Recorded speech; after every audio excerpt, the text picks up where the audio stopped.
Yesus nama malee waaqa miti dhime. Yesus nama malee waaqa miti.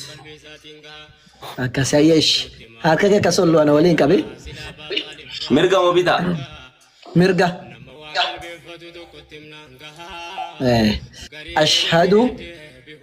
Ashhadu Allah ilaha illallah wa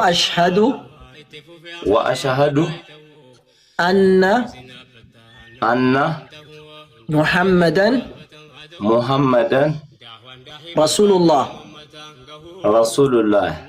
wa anna Isa Abdullahi wa rasuluhu dhugaan ka gabbaramu Allah malee akka hin jirre ragaanan baya Nabi Muhammadis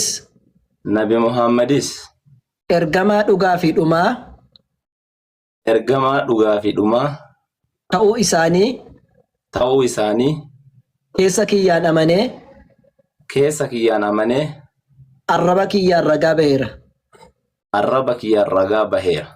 Iyyasuusis ergamaa rabbii fi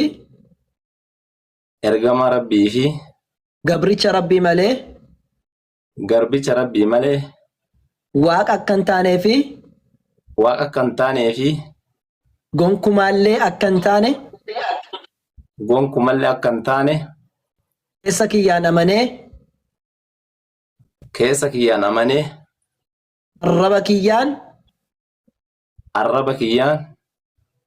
islaamummaa qabadheera. Allahu akbar. ما شاء الله. الحمد لله قالتك يا ربي. الحمد لله يا ربي قالتك.